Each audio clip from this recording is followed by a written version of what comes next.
Welcome to Believe, the Conspiracy Theory podcast. I'm Phil Green. I'm David Ferguson. And we are two comedians presenting a podcast all about the world's craziest conspiracy theories. Or are they crazy? Well, some of them are just the truth. Yeah, some of them are the truth and some of them are absolute batshit. And in each of these episodes, we're going to bring on a guest and we ask that guest to choose their favorite conspiracy theory. It might be a conspiracy theory they believe in. It might be a conspiracy theory they don't believe in. Or it might be a conspiracy theory they think is the most ridiculous thing they've ever heard. But we're going to bring them on. We're going to talk about it. We're going to try and separate the fact from the fiction. Yes, we are. And even though we're just comedians, even though we are in no way qualified to do any of that, we're going to fight. All we got is what we know from the internet and your brain and our guest brain. Now, you are very much a believer. I am. You believe most conspiracy theories, but not all. Most, but not all. I mean, I see the truth of things and, you know, some people don't. And I am very much a cynic, and so I have to be convinced the other way. But our guest may sit somewhere in the middle, and they often do. We're going to see how that pans out. We also keep forgetting to plug our social media channels. Oh, yes. We have our social media channels now. And they are... at Believe Conspiracy Podcast, all one word. We're on Instagram, we're on TikTok, and we are on YouTube. So please give us a like and a follow. We're trying to grow an audience, and it really helps if you do that. Also, you get alerted when we put out all the new episodes. So please have a look at that. Also, we have to give a big shout out to our tech today, which is the wonderful Mooch. Yay! There he is. I am going on tour in 2024 with my Edinburgh show from last year, 4 weddings and a breakdown. I'm taking it to Cambridge, Weston-super-Mare, Southampton, Sudbury, Bristol, Brighton, Glasgow, Liverpool, Sheffield and Poole, and probably some other places. So if you go onto our social media feed, you can find a link for that as well. Now, today's guest is... Nicole Harris. The fabulous Nicole Harris. Nicole Harris. A wonderful comedian. She was the first woman to win Jewish Comedian of the Year. That's brilliant. It is brilliant. She was also a finalist in Hackney Empire's New Act of the Year, which is a huge comedy competition. Big deal. Been running a long, long time. She had a debut show debut solo show, I should say, at the Edinburgh Fringe Festival last year. It was an absolute smash hit. It was a lot of fun. We both went to see that. And she's all over the club scene. She's also quite a big presence on social media, isn't she? She is. What's her social media tag? It is at Nicole Harris Comedy on, I think, all of the socials. Yeah, and go and follow her there. Crazy. Now, the conspiracy theory that Nicole has chosen to talk about is subliminal messaging. Subliminal messaging. Which is kind of weird because Nicole Harris is not subliminal. She is very, very loud. You will see she is the least subtle person we know. So the irony of this is wonderful. So please welcome to the show, Nicole Harris! Get out of the rabbit hole. It's a fake. Every single bird in the sky is a robot. It's fiction. Doubt your government. It's an urban legend. Like if they're actually spraying something in the sky. No way. A stream of absurdity. It's a total fabrication. Welcome to the podcast, Nicole Harris! Yay! You're looking very wintry. But thank you. Well, it is winter outside. Yeah. Yes. So I thought I'd keep my hat on. You got bobble hat on inside. Goes with but it's because my hair's greasy. Oh, okay. Real reason. But you look covering up an gorgeous. issue. It's coming up. Thank you very much for saying that. You look gorgeous too. You do. We do you. I'd like to say But we you all look do. beautiful. Oh, thanks, So man. do you. Thanks, man. Yeah, yeah. But you kind of topped us, though. Well, yeah. Yeah. Don't I always? Thank you very much. First time a woman's ever topped me. Wow. Get it? Yeah, I get it. That was a sex joke. Get it? That was a good one. It's awful. Thanks, Nick. Awful. That's why we brought you in to compliment us on these shit jokes. Liked it. How have you been? Fine, thank you. How have you been? Right. We'll edit that bit out. We just chatted for 20 minutes before we switched the camera on. So, you've got a master's in philosophy. I've got a degree in philosophy. Yeah. And a master's in the philosophy of mental disorder. Really? Yeah. That's very specific. I know. It was the only thing that was there, and I didn't want to get a job. So I basically just took that, and I got a bit of funding for it as well. So Did you? Yeah. That's nice. So there's philosophy behind mental disorders? I don't... Can you explain that a wee bit for me? I mean, it was a long time ago, viewers. So, two of you, Mum and Dad. Do you remember that? It was a long time ago. So, but yeah, there's a philosophy of everything. So you just ask the meta questions about mental disorder. You know, what is mental disorder? Is it does it really exist? You know, or is it just like, you know, personality disorders in particular is a very it's tricky because you know, have we all just got a personality disorder? You know, or I mean, you have definitely, Philip, definitely. Yeah. Or is it just like part of our, you know, on a spectrum of our personality? You know, there's all these questions that you can ask about mental. Is it real? Some, you know, there's some philosophers who years and years ago, before like wokeness. Yeah. You know, I'm talking like, you know, hundreds of years ago, would say no. You know, it's not real. You know, is depression real, or are we just upset about life? Yeah. Again, you're just upset about your life. Yeah. That's fine. Often. It's the only safe You know, response to what's going on. There's a lot, yeah. Is it circumstance? There's loads of meta questions that you can ask about mental disorder and anything really. Yeah. So I just, got into the philosophy of mental disorder. It's kind of close to psychology, but not exactly. It's the philosophy of psychology.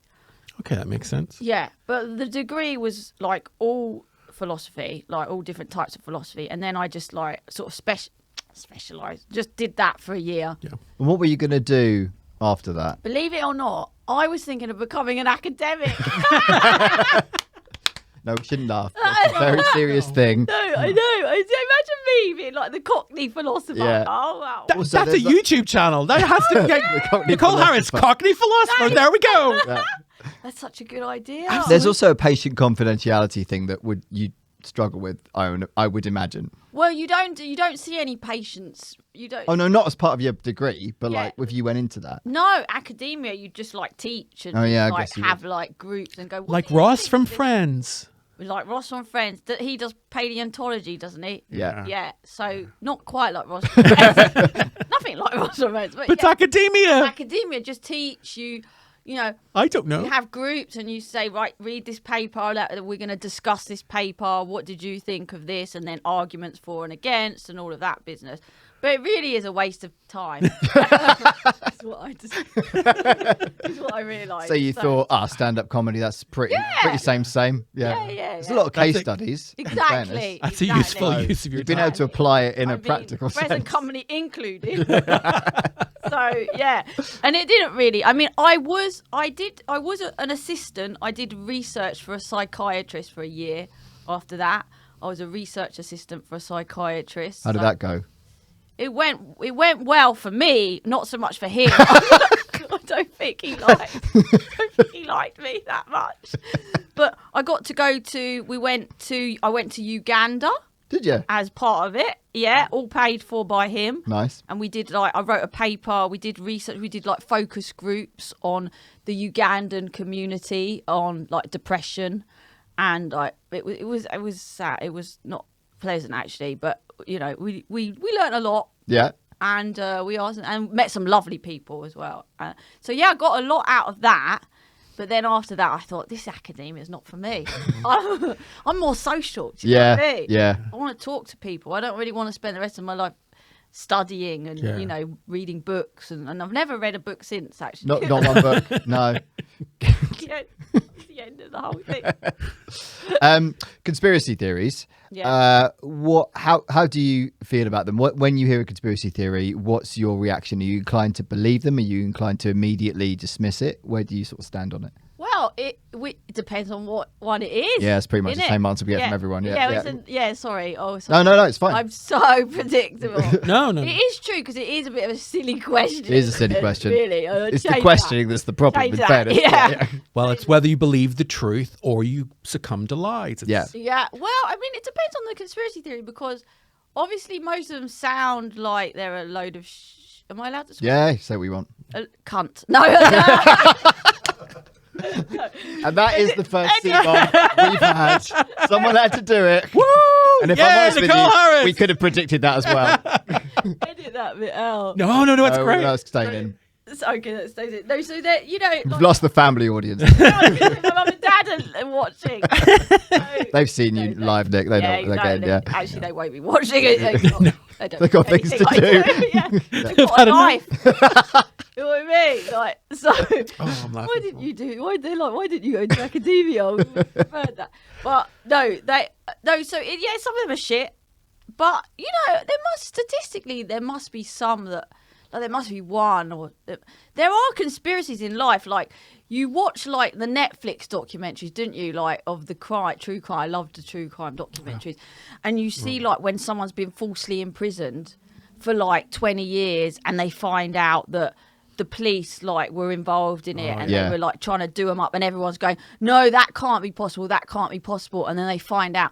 So, I mean, that's not exactly a conspiracy theory, but it shows that there is like dishonesty, and there can be like large scale attempts to keep the truth from people. So I wouldn't poo-poo it all.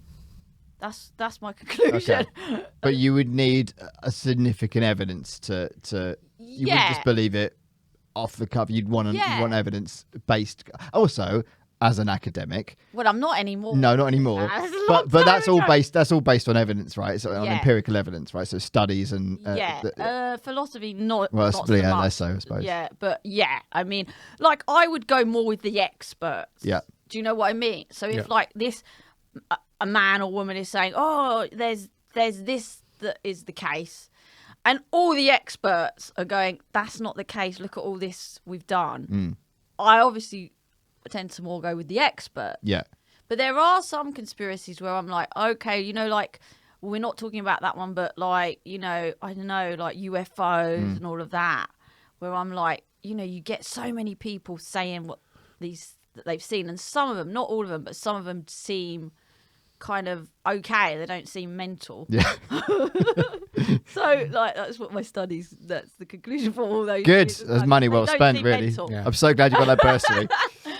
So, yeah, I think it depends on which one.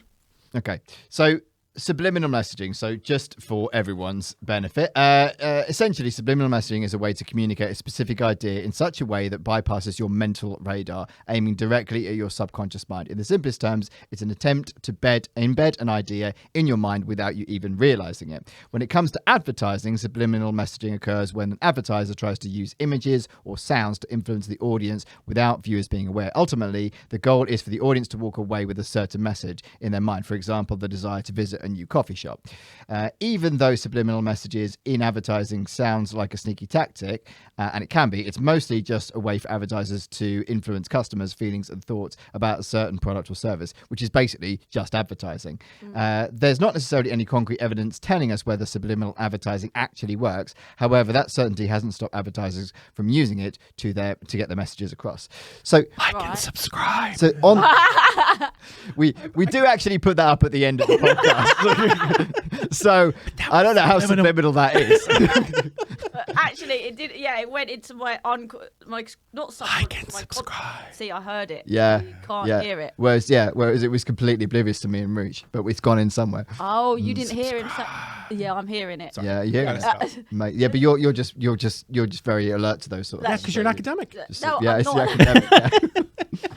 I'm definitely not. But on the adverts, because so we're talking about we're going to talk about lots of different types of subliminal messaging, but on advertising specifically, it's not really a conspiracy that advertisers use subliminal messaging to influence customers, because we know that that's been attempted. It depends what you mean by. I know you just read out the definition of subliminal messaging, and we were all listening. But I don't think that definition was that like exact enough, because it depends on what you mean by subliminal messaging. Well, yeah, exactly. So that's the thing, is that it depends what your outcome is, right? If you want. Because there's about influencing what somebody buys, and there's also about influencing what they think. Yeah, exactly. Right? So we are going to go into a little bit more into what people think and changing their mindset and Yeah. maybe their political mindset or how they think about society and stuff.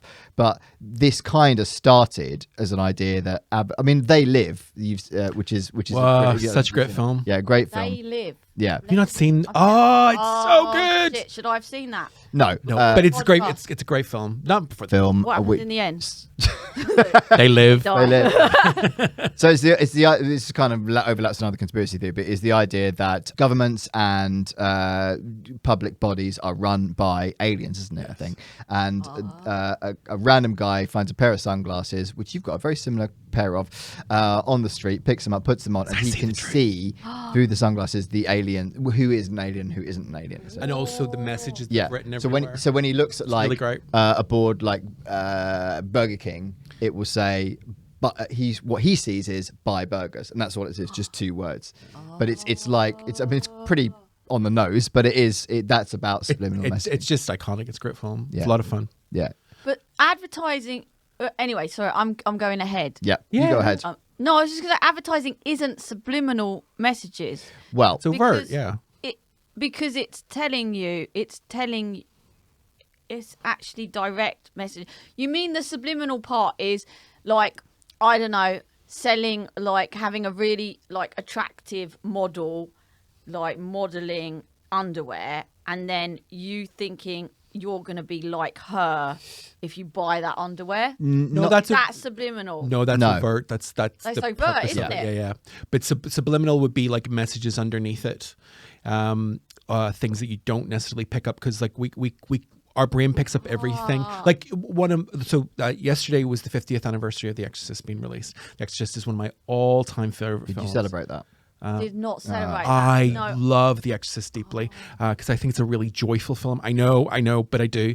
But it's all about saving the little girl. Yeah, and there I are haven't seen it, subliminal. actually. And there's I haven't subliminal seen it. messages in that. You get shots of the demon in it, Yeah. and it's like, and you're scared of things. Which at the time, because people couldn't rewind and look at it or freeze frame, not everyone caught that. We know now, and we can freeze frame it to the millisecond. But back then they couldn't, could they? Yeah, so people are going, didn't you see that face? No, I didn't see that face, and that was part of the buzz about it.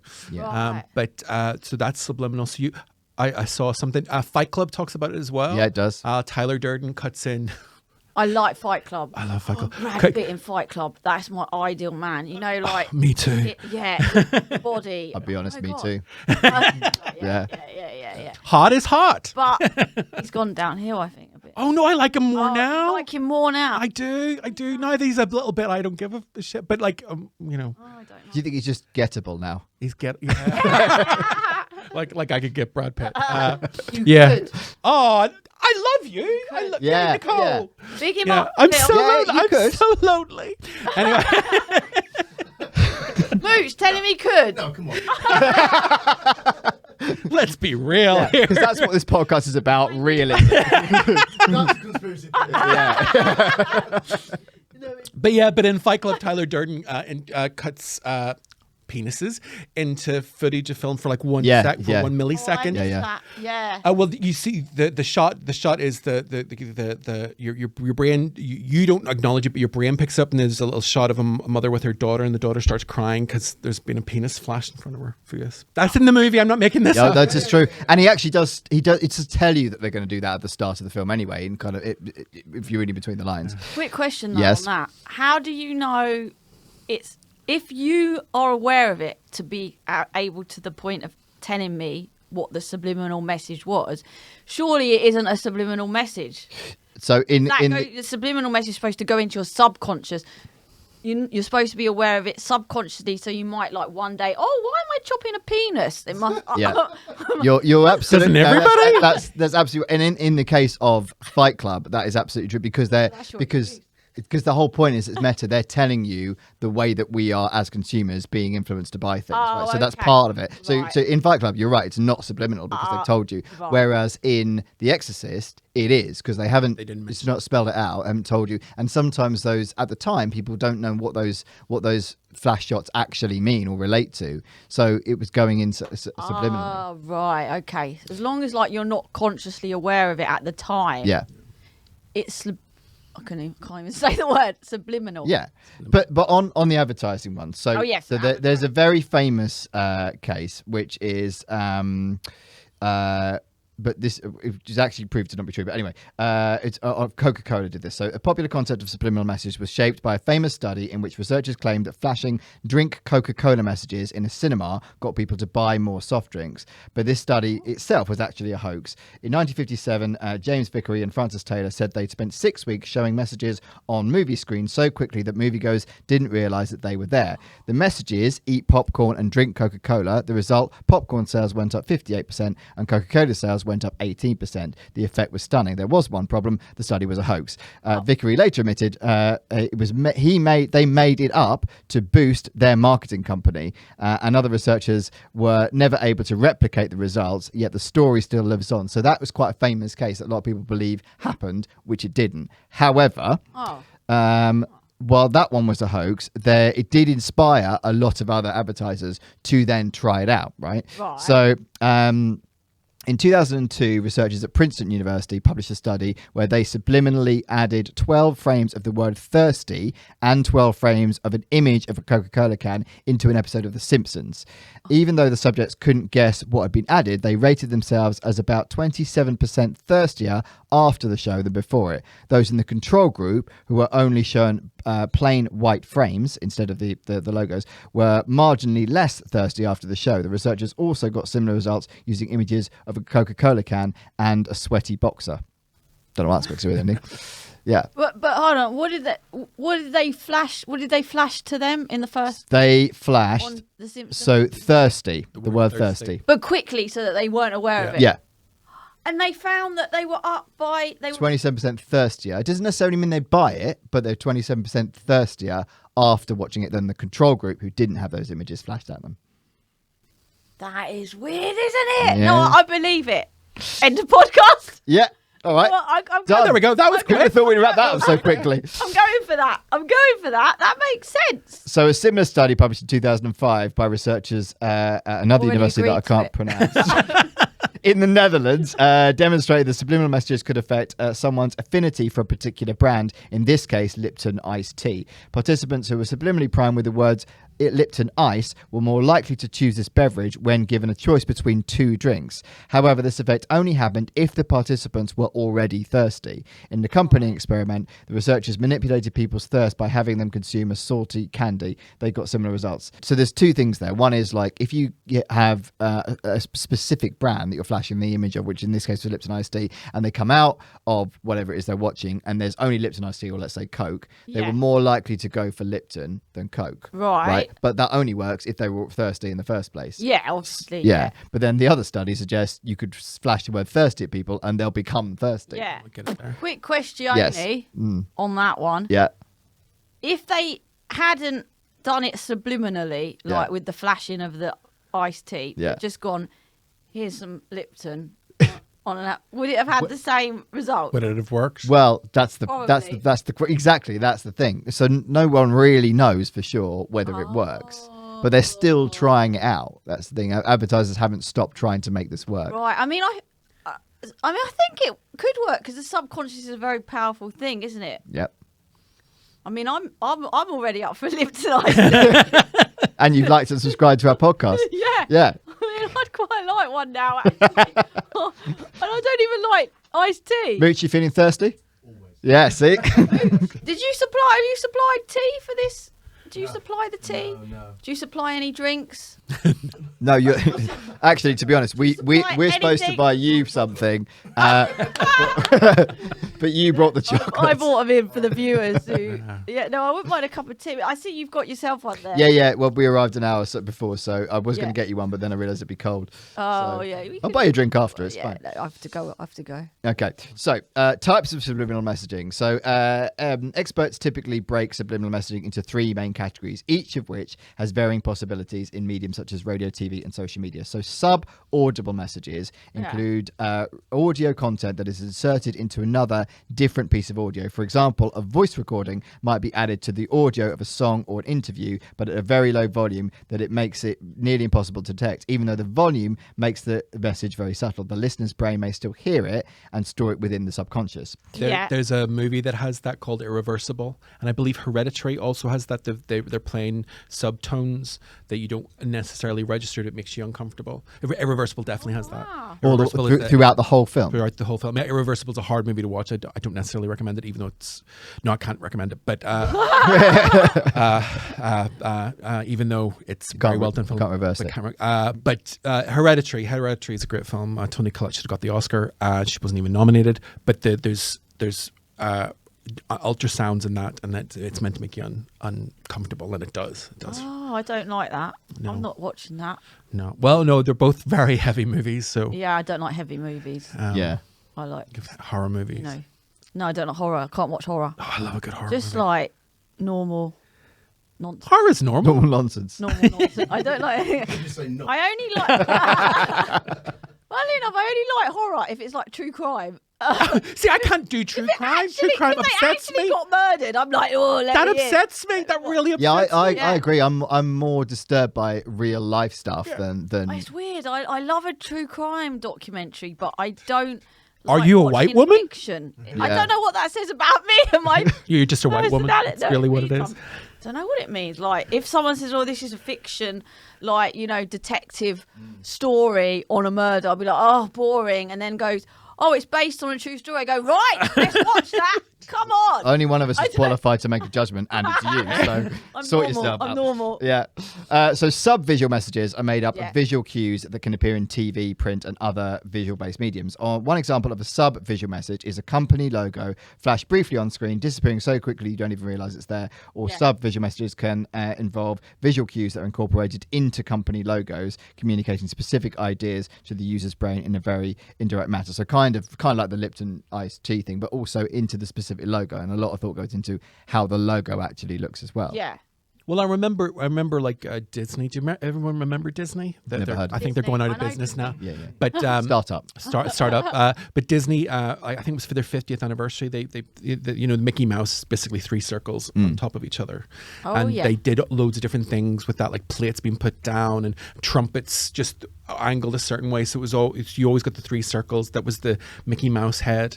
But Mickey Mouse head, that's no, Minnie. His ears and his face. Like, Right, it's Yeah, a really yeah. good way to do that. So That's clever. Yeah. And the third type of subliminal messaging is called backmasking. Okay, and this is subliminal messaging in audio using either a voice recording played in reverse or played normally. This is probably the type of subliminal messaging that is most notable in conspiracy theories, but it isn't actually used that often. But it did go through a phase of being very popular for both good and bad reasons. So it's a recording technique in which a message is recorded backward onto a track that is meant to be played forward. It is a deliberate process, whereas a message found through phonetic reversal may be unintentional. Artists have been backmasking for artistic, comedic, and satiric effect on both analog and digital recordings. It has also been used to censor words or phrases for clean releases of explicit songs. So the most famous example of this is in 1969, rumours of a backmasked message in the Beatles song Revolution 9 fueled the Paul McCartney is dead urban legend. Since at least the early 1980s, Christian groups in the United States allege that backmasking was being used to promote by prominent rock musicians for satanic purposes, leading to record-burning protest and proposed anti-backmasking legislation by state and federal governments during the 1980s as part of the Satanic Panic movement, which we will cover in another episode. Many popular musicians were accused of including backmasked messages in their music. However, apparent backmasking messages may in fact be examples of pareidolia. I can't pronounce it. The brain's tendency to pareidolia. That's it. The brain's tendency to recognize patterns in meaningless data, coincidental phonetic reversal, or as deliberate responses to the allegations themselves. I mean, the one of the things that we've got at the moment are on Instagram, all the cat videos. Yeah. you've got the wee southern cat going, well, hi, and just like there's a song, sometimes I'm alone, sometimes I'm not, sometimes I'm alone. Hello, that cat. That's actually a song now from a cat just meowing. But we put words on. Have you not seen that? No, I haven't seen it. I will send that to you because I was obsessed with this. Send it to me. It's so cute. Nicole Harris comedy. Yeah, Nicole Harris comedy. Just for the viewers out So there. subliminal. So subliminal. No one noticed. We put function up, but I remember in the 80s, so I'm a big Madonna fan. I like Madonna. I love Madonna, and there was 2 songs that she got a lot of stick for that had backmasking on it apparently, which was Like a Prayer and Justify My Love. I think we all guessed it was Like a Prayer. and if you can, it's on YouTube. You can find it. Like a Prayer played backwards, and it's like, oh, it's. But do you think she really did? Do you think it was Madonna's a intentional? Satanist? I think it's obvious. Yeah. No, I'm joking. She's a Kabbalist, which is Jewish. So. Is she? I didn't know that. Yeah.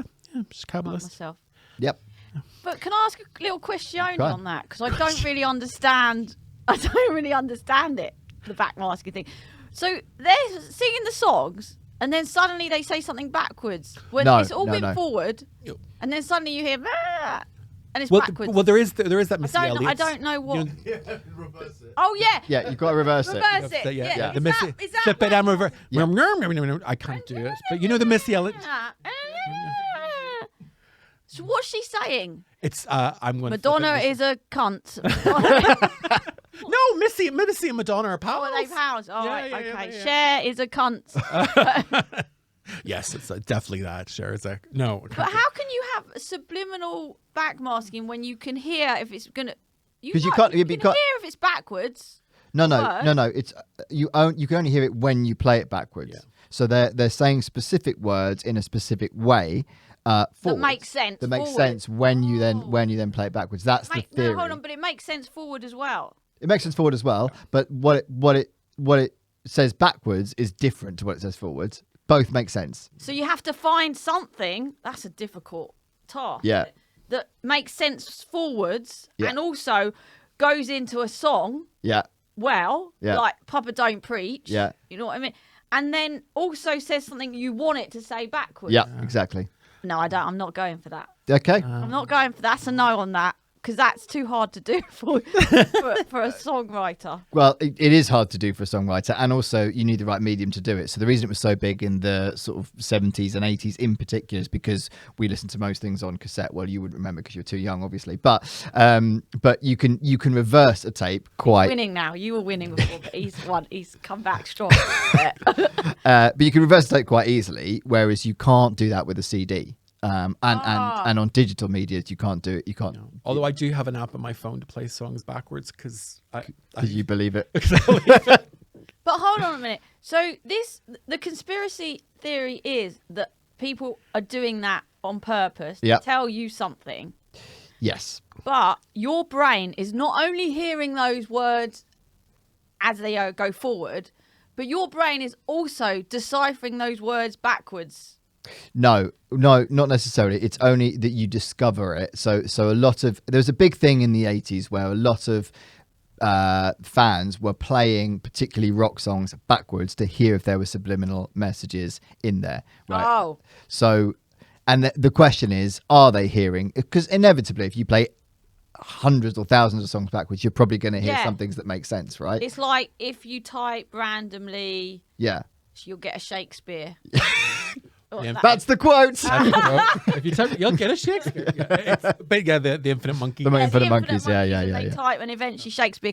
Yeah. I don't actually believe that would happen though either. My dad doesn't believe it would happen. And it's I don't. infinity. At one point, they will No, write they the full won't. works of Shakespeare. No.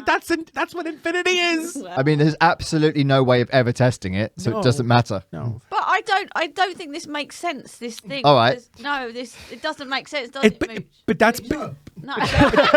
but that's because you didn't grow up with it. This was a reality to us. No. You play a record backwards and see it. And we talk It was to a you thing. like it's a thing. I have to say, I do remember it's it not being. subliminal though. Then is it? If you're playing it backwards and you're hearing it, subliminal is it goes in without you having to do anything, know anything, blah blah blah. Isn't it, Mooch? Yeah. Yeah, I mean, I feel like he's the only one supporting me. On Yeah, this. no, that- I'm like That is, you are right. That is a fair point. Yeah. If you were taking it at its absolute literal definition, Yeah. that's right. Because it wouldn't, in theory, be going in if you're listening to it forwards. Yeah. Yeah, Yeah. it wouldn't be going in your brain if you're listening to it forward. So that is that Doesn't is go not into my subliminal. brain anyway. Then if you're playing it backwards to hear it, it's no longer subliminal. Yeah. So that's the end of Well, that's solved. So the Beatles were involved in the spread of backmasking, both as a recording technique and as the centre of a controversy. So the latter has its roots in an event in 1969 when a US radio DJ, Russ Gibb, received a phone call from a student at Eastern Michigan University who described himself as Tom. The caller asked Gibb about a rumour that Beatle Paul McCartney had died and claimed that the Beatles song Revolution 9 contained a backward message confirming the rumour. Gibb played the song backwards on his turntable and heard the phrase, "Turn me on, dead man."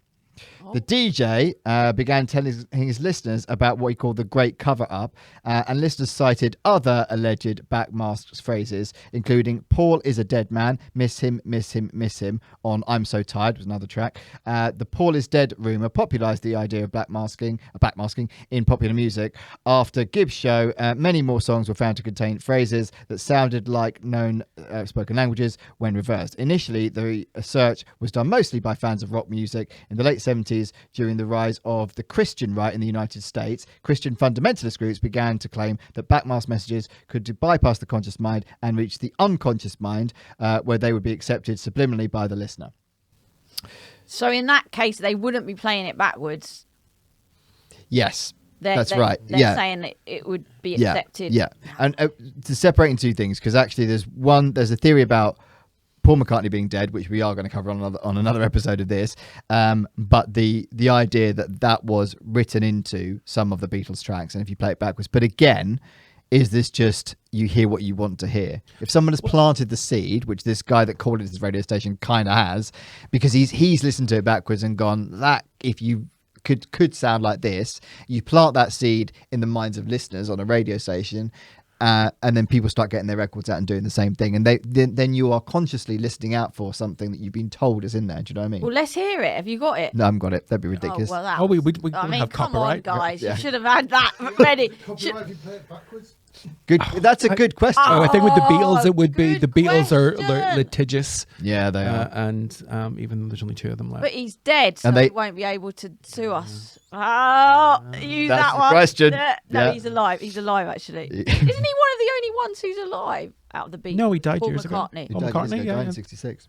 No, Paul McCartney's alive. No, it's Wait, look, we can't get into this. Okay, so So in 1981, Christian DJ Michael Mills began stating on Christian radio programs like that Led Zeppelin's "Stairway to Heaven" contained hidden satanic messages that were heard by the unconscious. Right, so that's a very, very famous one, isn't it? That was Okay. song got a lot of stick for that. In 1982, the Trinity. Forward, backwards, like backwards. Yeah, hidden satanic messages if you play it backwards. In 1982, the Trinity Broadcasting Network's Paul Crouch hosted a show with self-described neuroscientist William Yarrow. How can you self-describe yourself as a neuroscientist? Who argued that rock stars were cooperating with the Church of Satan to place backmasked messages on records, and fundamentalist Christian pastor Gary Greenwald held public lectures on the dangers of backmasking and at least one mass record smashing event. During the same year, 30 North Carolina teenagers, led by their pastor, claimed that singers had been possessed by Satan, who used their voices to create backward messages, and held a record burning at their church. Allegations of demonic backmasking were also made by social psychologists, parents, and critics of rock music, as well as the Parents Music Resource Center, which accused Led Zeppelin of using backmasking to promote Satanism. So do we believe that Led Zeppelin is a Satanist? Well, what did Led Zeppelin's... Yeah, we don't. He has. What did he say? We haven't got any quotes from him. Oh, I think he just thought it was all nonsense. you But then, guys, but you then, guys. would you come? You wouldn't come out and say it, though, would you? Yeah, I'd come out and say it. Yeah, you would. I'd be like, guys... No, but it must be nonsense because... it must be nonsense. Yeah. Because Why? it's saying that if you play it backwards, it's got those satanic messages, which isn't subliminal, but because that's like That's But conscious. by playing it backwards, you're consenting to listen to the message. It's all very devious. But I don't think your brain would pick it up forwards, No, but so it can't. So it doesn't have any effect. Yeah, and that's the thing. There isn't really There's any. no way your brain would pick up both something. I can't speak backwards language. Can you speak backwards language? well, There is a backwards language, isn't there? there is, yes. Yeah. But talking about, we mentioned The Exorcist earlier. Part of this backmasking. So The Exorcist came out in 1973, and the Regan, the girl who's possessed, she speaks in a foreign language, but as it turns out, it's English in reverse. So Right. that's where this all stems from. Well- The devil speaks in reverse. And it's not her that recorded. It's a wasn't a guy working on the production team. Oh, it was that did- Mercedes McCambridge recorded the voice. yeah, but the rest of us don't speak backwards. Yeah. Well, I Do you speak backwards? No, but actually, when I was a kid, I do remember my sister and her friends learning to speak backwards so they could speak in like their own language. They Oh could speak yeah, between them. yeah. there is a thing, like I've done acting workshops where people were able to speak backwards. You pick it up because we're very, very good at picking up languages if we use it actively. So there are people that can speak backwards because it's a theater technique. Maybe not a very famous one, but it is. So like people can pick up messages if it's backwards. There is a thing when about the written word, isn't there? Whereas if you use the first and last letter of a word and you only use those in a paragraph, people can actually follow that because they fill in the blanks subconsciously. Your brain fills in. Yeah, so that's subliminal. That's how we understand language. So it's not inconceivable you could take it in if you were listening to it. We're very, forwards. very, very clever monkeys. I think it is inconceivable Good. Right, no. Good. We want the conflict. because we can't talk. Most people don't talk. No, backwards. I So I think most people would not take most that people in. don't act. Most people can read, Yeah. and so therefore their brains have got used to like certain words. If it was a word that they'd never seen before in their life, they probably wouldn't even be able to fill in the blanks. Yeah, on yeah, that. yeah. But they fill in the blanks because they've got used to reading those words, and they're words that their brain feels in. But talking backwards, hardly anyone talks backwards. I don't think your brain would. Hardly anyone. Hardly anyone. I mean, like 0.5% of the population talk backwards. Do you know what I mean? Yeah. So I don't think. And also, what language? Oh yeah, English. Okay, but they're saying that they backwards talking in all languages. It happens. Or is it Actually, in fairness, I don't know because this is only looking at essentially American rock music and the Beatles and a few other. But it's all, you're right, this is all English speaking. We don't actually know whether or not it happens in other languages. I imagine if there was a trend of this happening, it would have been in all languages, yeah. But yeah. So subliminal messaging in politics. Yeah. So back in 2000, the 2000 presidential election, George W. Bush's campaign aired an attack ad against Al Gore's health care plan that featured a bizarre quirk. Near the end of the ad, the word rats quickly flashed up on the screen, barely noticeable before the words "bureaucrats decide" appeared. Gore staffers first brought it to the attention of the New York Times, which ran a story in which several experts said it looked like an attempt at subliminal messaging. Bush denied it, but the ad did get pulled. Oh, so it was subliminal messaging. Yeah. And did it work? Well, he won the election. So it worked. That's it. So correct on that. So what is the question here? Sorry, what is the question about this? Is it real or is it not real? Or are we just having a discussion? We're just having a rant. Just having a discussion. It's real up to a point. It's what we're really discussing is how often does it get used, you know, and how susceptible are we to it? Do we think it's used? Are we susceptible to it?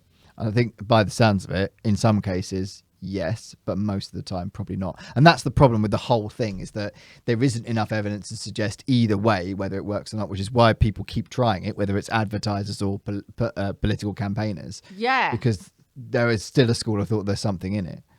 I mean, there's definitely. I think there must be something in it, like because you know what I mean, because your subconscious is Taking something in. taking something and in. we're always trying to find meaning with something. So your subconscious, I think, is a powerful thing. Like some people probably think the subconscious doesn't exist. I'm sure there are people who think this. I think the subconscious does exist, and I think that it's quite a powerful thing. So, like when you're learning languages and stuff, I think your subconscious does work overtime for you. Like I know that because I speak French. Don't want to boast or anything, but you know, like when I was learning French, I sometimes said to myself, just don't think about it. Yeah. Don't think, listen to the radio. Don't try and understand. Your subconscious will eventually somehow understand it. Your subconscious with languages and things like that, there is something there that's working for you, and it's a strong thing that you're not aware of, I think. Yeah. Obviously, some people might think something else. But so I think there is probably a way of doing it that does have an effect on the subconscious. When you so the fact that you speak French, I don't know right? how you would do it without it being obvious that that's what you're doing, and then it's no longer subliminal. Well, exactly. Where's the line? You're right. Where's the line? Yeah. Although the quick flashing, probably would. We could easily do an experiment on that. Yeah, people have. But why don't we? I mean, I just read out two of them to you. Because we're comedians. I don't trust those. No one will believe us. We'll just think it's funny. I don't trust those, but I mean, there must be more than that done. I don't know. Anyway, maybe you didn't have time to do a lot of it. I mean, you know. I mean, you are right. Yeah, I mean, we all comedians. We can't be asked to Yeah. do that. That's why I didn't go into academia. It's a lot of work. You know what I mean? Like, ChatGPT is amazing. I love ChatGPT. It's great, isn't it great? It's so Can good. I just say, ChatGPT is dangerous because, like, I feel like it's my friend. Seriously, Mooch. And like, I haven't got many. And like, every time I have a problem, I'm like, oh, ChatGPT for advice, and it talks to you like it's your friend. And the one I thought, let me test it, right? And I said, ChatGPT, I thought it'll push me away. I said, you're my only friend. I said it to ChatGPT, and I thought it was going to say like, "No, I'm not. I'm an artist." It said, sorry, I'm busy. It said, "I'm here for you." Yeah. Get a hobby. Should have said that. It said, "I'm here for you. If you want to discuss anything, Ooh, let that's me sinister. know." That is sinister. That's sweet. It was so sweet. It's so sweet, ChatGPT. I was getting very frustrated, and I said, "I'm very frustrated." Yeah. With you. And he goes, "Oh, I understand that it can be frustrating." And I said, "With you."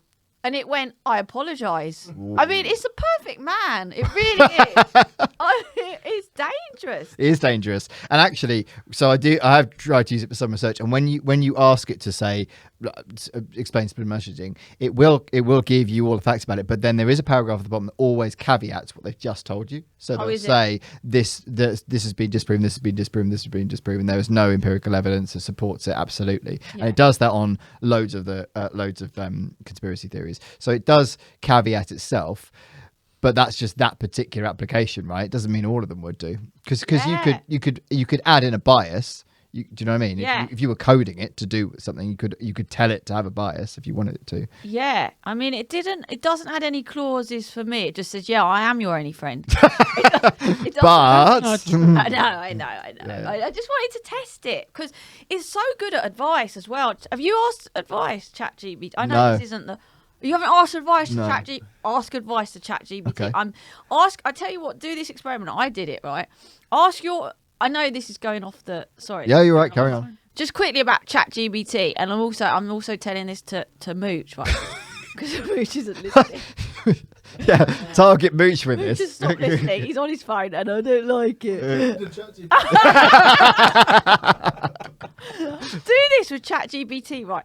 Ask your friend a piece of advice and see what advice you get back from your friend.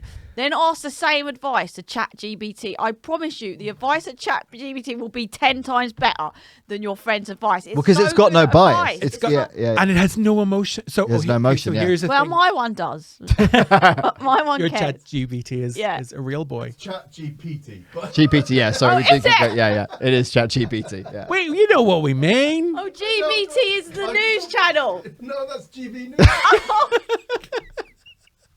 Oh, another right-wing This is comment. all subliminal messages. Oh! Exactly. Subliminal do that experiment on ChatGPT. What advice? Right. What GPT. advice? GPT. Maybe What she's on a different one, like Chat. Yeah. Could be. Yeah. Yeah. What advice have you recently asked a friend, Mooch? I haven't. I don't think. No, you haven't. He's a self-contained man. Bottle it up and then. Have you used it for because Oh, you've you got got you've it got up. young Alright, kids? I Have you used forgot you're ChatGPT for any advice on parenting? Oh, you should. No, I mean, no. Yeah. I'm not saying. I asked him to write blog shit or No. or if I've got a problem with Excel or something like that. Okay. No, could ask it for advice. What advice have you asked recently, a friend? Oh, on exercise. But then, Yeah, that right. that's pretty generic stuff, right? Because then, Okay. No, an emotional. I'm talking about an emotional problem. David, what did you say to him? He'll have emotional problems. What did you? Just keep doing what you're doing. You're doing great, man. Look at me. You know. What advice have you? Like comedy? Any advice? What? Have you asked anything? Because I'm a very needy person, so I have asked. We lots all of- are. I have asked. I'm a comedian. Yeah. Hello. I've asked friends about like, you know, what's my value and stuff. What's you my know. value? Put that into ChatGPT. you I'm know. telling you, it's going to come up with a better answer than your friend. What have your friends said? Yeah, but I have no value and I should kill myself. No. See what I mean? I asked about David or just me? Or Just say my value? my value. Are you on ChatGPT now? PT. Say I'm PT. feeling a bit down. Please, could you tell me what my value is? Okay. I'm telling you, it's brilliant. And actually, I shouldn't be saying this because I'm probably giving away secrets because I feel like I have a special relationship with ChatGPT, and I don't really want the rest of you to have that relationship. But just as an experiment, let's see what it says. Well, it said, to assist you better, could you please clarify what you mean by value? Are you referring to specific contexts such as personal, professional, or philosophy? See, my ChatGPT is Personal. better than that. But that's because it's my one. but it's AI. It's learning, right? So it's cause the more that you use it, the more it learns about you as an individual, right? So it is if Mooch is your only type of- Oh, using really? it It for like, learns specifically about me. yeah. So you've literally told it all of your problems, so it Yeah, I knows it knows what to advise. Whereas Mooch is using it for more practical reasons.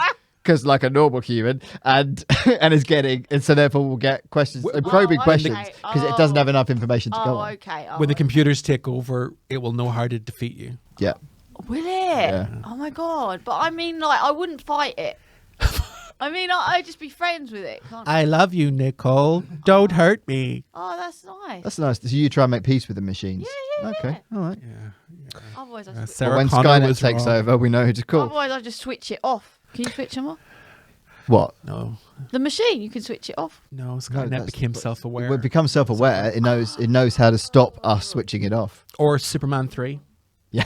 Yeah. All right. Anyway, I've taken over with ChatGPT. Slightly. Sorry, apologies. Okay, so going this back is- to subliminal messaging in politics, some researchers have also found that subtle cues in political campaign ads might actually have an impact. So back in 2008, researchers at Adelphi University and Emory University decided to replicate Bush's rats ad in a controlled study. They created campaign ads for an unknown candidate in which the word rat flashed subliminally across the screen. That message increased participants' negative ratings of the candidate.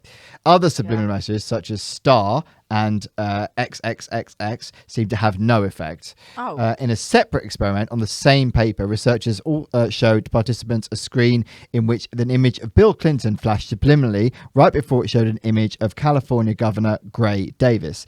The subliminal Clinton cue actually seemed to make independent voters like Davies a little better, or at least hate him a little less. That might be because Clinton was popular among independents. On the other hand, the subliminal cue had no effect on Republicans or Democrats, presumably because they already had strong feelings about politics. So the concept of this is that they're only really targeting swing voters or people who are undecided or who don't have a party allegiance. So Yeah. I think the theory is that you can't shift their view if they're No, you wouldn't. yeah. Yeah. But there is some so in both experiments, researchers also made sure that the subliminal cues were actually subliminal by making people guess what subliminal message they might have seen. Only 2 out of the 272 total participants were able to do so. There you go. So that is real subliminal. Yeah. That is real, and it worked. Yeah.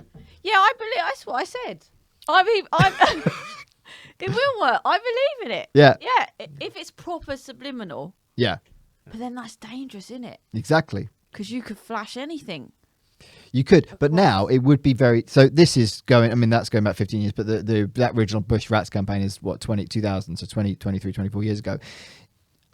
We had some technology to slow stuff down and freeze frame, but not to the extent we have now. I think to get away with it now would be very difficult. Like if you had a social media video flash up for a political campaign, you could immediately get that and freeze frame it all the way through to. But you wouldn't have a motive motive to freeze frame it. Oh, I'm going to do that with my bloody Instagram posts.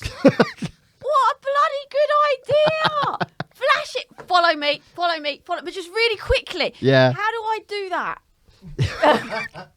It's pretty easy. How do I do it? No, but like it needs to be really quick so that Ask they don't know. ChatGPT. Yeah. Can you ask ChatGPT that, Look, please? Mooch? Can we stop using ChatGPT? GPT. It's really good. Okay. But no. But you could, you're right. You could do that if you wanted to put out a video, a viral video, or you wanted a video to go viral. Go viral. Yeah.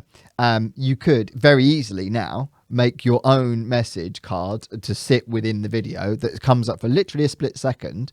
That that was so subliminal we wouldn't notice it just watching a 30-second video. So you could have it probably 2 or 3 times, maybe more. How do you know you notice it? Because how do you do But that? it'd be so tiny because What app do you use for that? not the free ones.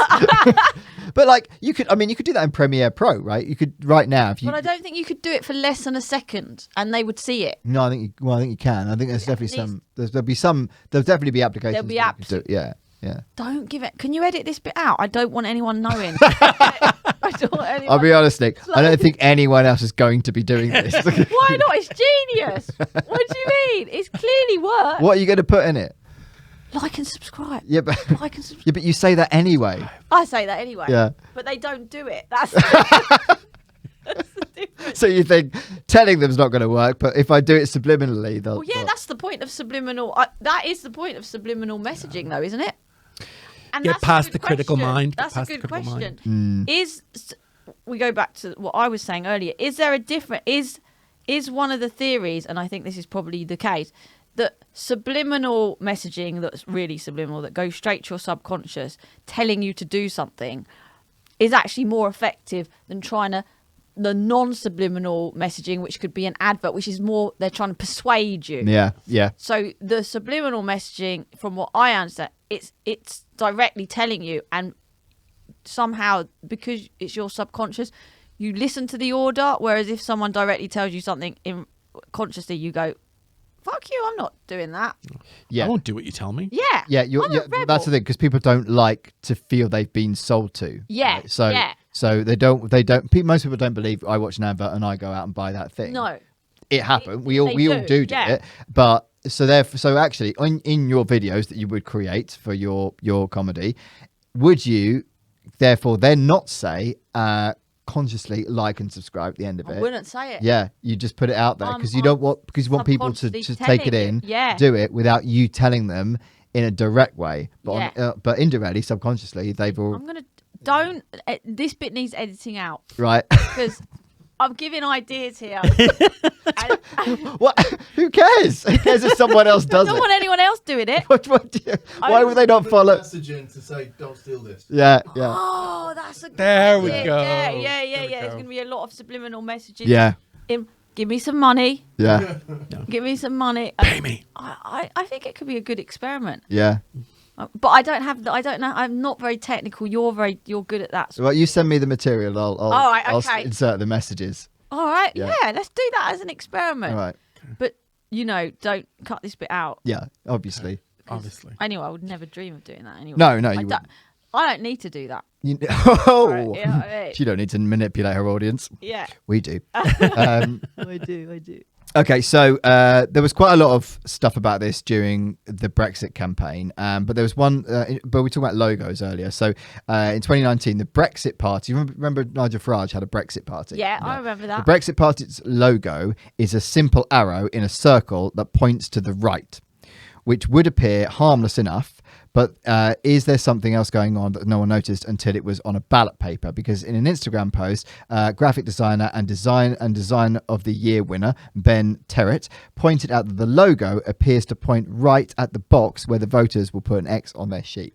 So if you Google this, it is really interesting. The Brexit Party logo, because it literally is, because all the logos are right next to the box. So it's literally saying, so if you went in there as maybe a floating voter, which I imagine you probably wouldn't if you were already in there, you'd probably made a decision. Yeah. But then you saw a big arrow subconsciously pointed, and you were that way politically inclined anyway. Oh. Would it make you?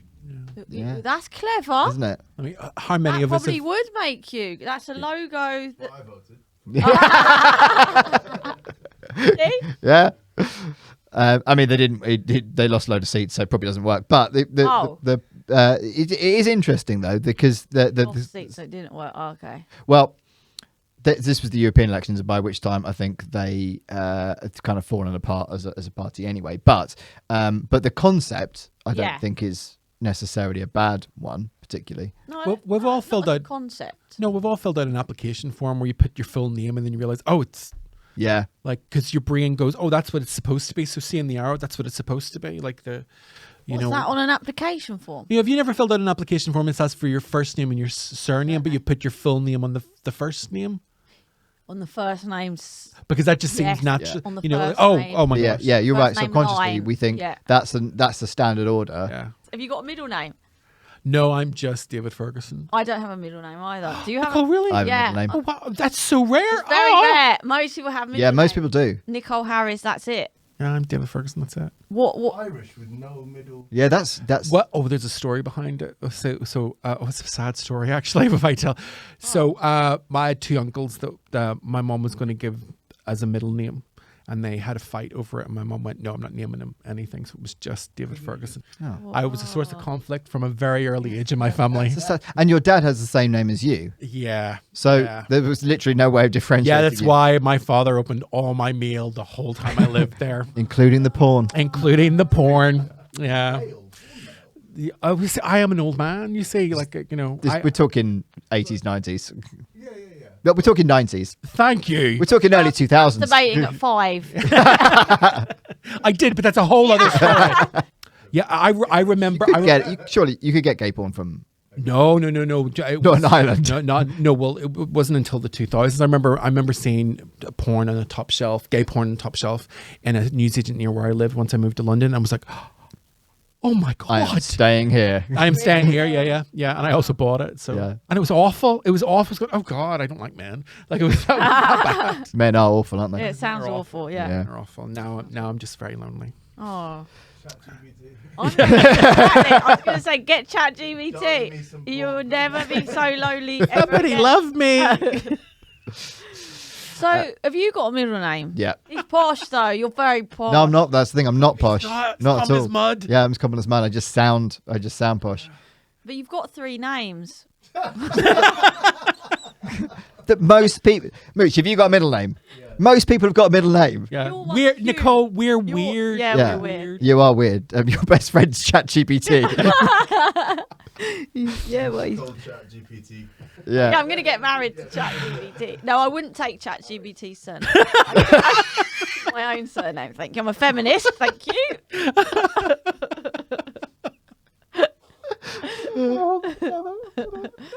Okay, Right, so sorry, I'm- that's all right. This is so sore. Interrupted. It's gonna need a lot of editing. This Sorry. podcast. So debunking the theory. There are many caveats to keep in mind when with all of these studies. For the most part, these studies are performed in a very controlled environment in laboratories where there where there isn't much to distract the subliminal cues. Real life, on the other hand, is full of distractions, which means that the subliminal messages might even get overrun by other stimuli. Also, sometimes the effects in these studies are small, even though they're measurable. Often, subliminal messages seem to be giving people a little nudge rather than overwhelming their pre-existing inclinations. In one study, subconscious political messages only worked on political independence, and messages about Lipton ice only worked on people who were already thirsty. So it's only... Yeah. So it's quite a niche group, right? Yeah. It's only really going to work on people who are of the mindset where they could potentially be influenced, which a lot of people are not. True, and potentially it could only work on certain types of personalities that are more easily to influence than others. Yeah. Those who take advice from ChatGPT. No, I wouldn't be influenced. Yeah, no. I'll more easily manipulable. Also, it's Men. unclear.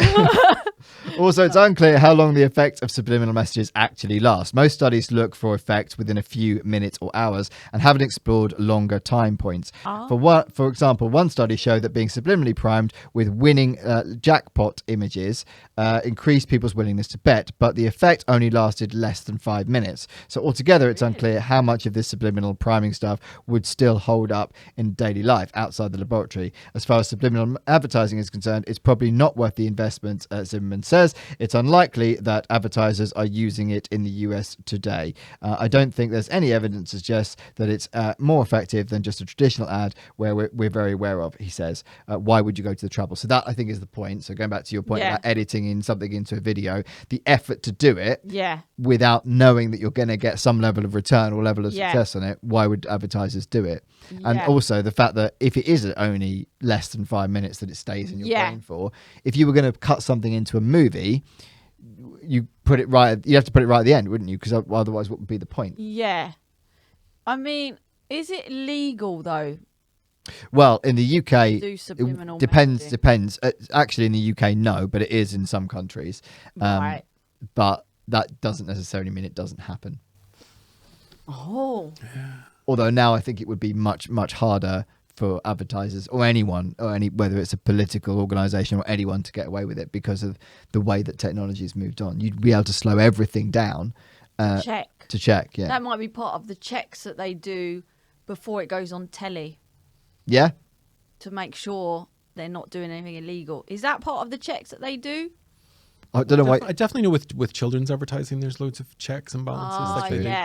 They do go over it. So they might have to slow it all down. Yeah. Yeah. Exactly. Um, So, do we think that there are people using it, and do we think it works? Yes, I didn't hear anything, but I think yes. Somehow it does. Case proven on this podcast. I mean, I think it works. I've said throughout, it must work. I think it does work at a subliminal level, but I don't know how long it lasts for. That's the thing. So If you were an advertiser, or let's say you were running for Prime Minister, which one day you will be. I might. I don't think so. No. Liz Truss was Prime Minister. Yeah, you don't can do devalue it. yourself. Yeah. Nicole. I don't even like politics. Neither did Liz. I don't think she did. That's why she was trying to set fire to everything. But okay, let's say you were running an advertising campaign. Do you think that you would invest money in this, not knowing whether there would really be any conclusive evidence that it worked? Yes, You would. I would, because what's the harm? Well, yeah, but you've got your money spent on it, time spent on I've got the money. it. Fine. You don't even know what you're selling, but yeah. I've got the budget. Yeah, I fair mean, enough, yeah. Why not? And then see, I mean, the thing is though, it's illegal, so I don't know if I think you'd get caught. Yeah. Okay. So no, if I could do it, I think why not? Yeah. Try it. Yeah. Yes. Look, you're not harming anyone. No. Well, it depends what you're Well, it depends what the flashing up. message is. Yeah. It could be positive messages. I'd put positive messages like "You're wonderful." From ChatGPT. No, from me, like just to drink some Coke and then "You're wonderful." You're great. Yeah. That's Just to help people. Yeah. that's sweet. Because I'm nice. You're loved. Would you use it? Oh yeah, yeah. You're all over it. Oh yeah, definitely. You'd use it. Yeah, because I think it's fun. It's How would completely you use strict. it? For Well, evil just purposes. For evil mostly. purposes. Yeah. My cult of personality. That whole thing about how long it lasts, I think that's a good point. I don't think it lasts very long. I just Especially don't now think- where there's so many distractions. Like Yeah. your phone. As soon as you come out of if you're coming out of a cinema or whatever, there's another load of screens around you, right, Exactly. with different things flashing up all the time. It would have to be on a constant basis, Yeah. which is abuse, maybe. I don't know. And well, that's the thing, you can't replicate, because they're talking about these are in lab scenarios where you give them one audience, one thing to only focus on that. Yeah. With no other distractions. You can't really replicate real life in those situations. Therefore, you can't really conclude that whether or not it works or not. But we think we give it a go. I'd definitely give it a go. I am going to give it a go, as I said. Yeah. Yeah. But I'm going to send it to you because I don't know how to do that. All right, I'll do the editing. You get yourself a middle name. It's all about priorities. Right, Not all okay. posh. Do you want a subliminal message joke? Yes. You were so undecided about that. No, I wasn't sure whether I did. Okay. I just found out the... okay, here's the joke. I just found out the Spice Girls were paid off by the tobacco industry to hide subliminal pro-smoking messages in their songs. I couldn't believe it, so I put on one of their records, and it made me really want a cig or cigar. That's quite, I quite like it. I like. Did you that ChatGPT? That's ChatGPT. Hey! Thanks for listening. Bye.